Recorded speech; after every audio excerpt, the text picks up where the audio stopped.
you imagine a world where no one understood anything that someone was telling them? Imagine the confusion that we would exist in continually.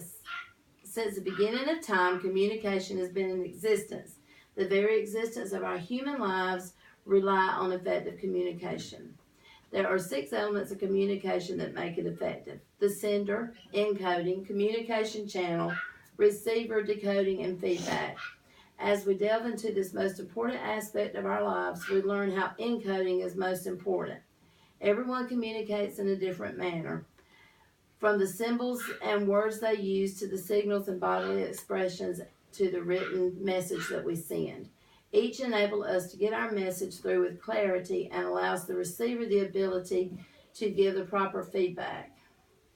We can break down a communication process in the following format: the sender, that's the person composing the message; encoding, that's the process of gathering our thoughts and putting them in a precise manner; the communication channel, that's the means by which we send the message; the receiver, that's the person receiving the message; decoding, that's the receiver's interpretation of the message; and the feedback is the response of the receiver.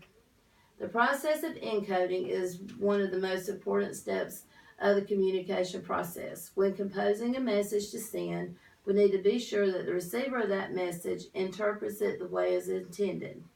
We can achieve this by using the proper words, symbols, body language, and expression in our messages.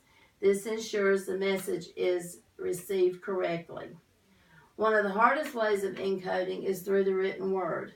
I believe it's easier to speak to someone and relay our message more effectively, but when we are composing text messages, emails, letters, or memos, it is most important to choose our words and symbols correctly, because the receiver is not listening to our voice or watching our body language. They're reading the message that we have typed and sent to them. Over the years, communication avenues have changed immensely. We no longer send our communication through messengers riding on horseback that takes weeks or even months to arrive somewhere. We no longer use things such as the telegraph, and very few people write letters anymore. In our advanced technological world today, people pick up their cell phones and it's like holding a tiny computer in their hand. They communicate through email, text messaging, social media, and the list goes on. With the changing times in our society, it is even more important that the receiver understand and decode the message from the sender appropriately. Suppose you go to work every day. Never communicate with your boss, your co-workers, or even your clients. You would never know what is expected of you. Suppose you see your parents, children, family, and friends, but you do not understand what they are saying to you. If your mom or your daddy don't say, "I love you," or show you in a way, or you show your children, they don't know that you love them, because we're not conveying the message correctly just by wandering around aimlessly. That's the same way with our jobs. If we just wander around and just do whatever, then we can't perform our jobs correctly. There are many ways in which effective communication can affect our world. To touch on a couple of, we find that effective communication can lead to better leadership. Being a great communicator will ensure that your followers can understand and relate to your leadership. Meeting your coworkers and boss on a level that both of you understand each other makes for a happier work environment. Effective communication can also lead to a more personable relationship with someone, because it's easier to understand and bond with that person and that we can connect with and understand. This is where good communication skills come in handy. Andrew R. Nadelko, student ambassador of the Gillian Institute of Higher Education in Switzerland, stated, "It would be strongly recommended to and business establishment to any entrepreneur, manager, CEO, or even member of staff to ensure that their specific area of work has a clearly established method of communication between direction, staff, and clients. Ensuring this avenue of communication stays open, much feedback is recommended from your customers and coworkers."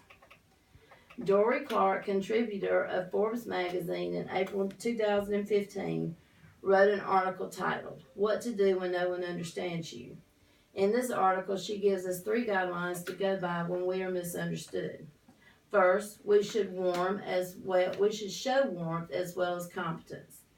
That means that we should not only depend on our competency to do our job, but we should be warm and approachable to our customers, coworkers, and friends. Second, we need to remove ambiguity. That means that we don't need to assume that just because we understand something that our coworkers and friends and families understand it also. Third, we should make others feel they are on our team. That means we need to include everyone and take note of what they are trying to communicate to us. Clark tells us, in a busy world, it's easy to be misunderstood, but following these 3 strategies makes it more likely your true intentions will shine through. With our ever-changing society and technology, being misunderstood is more likely to happen than not.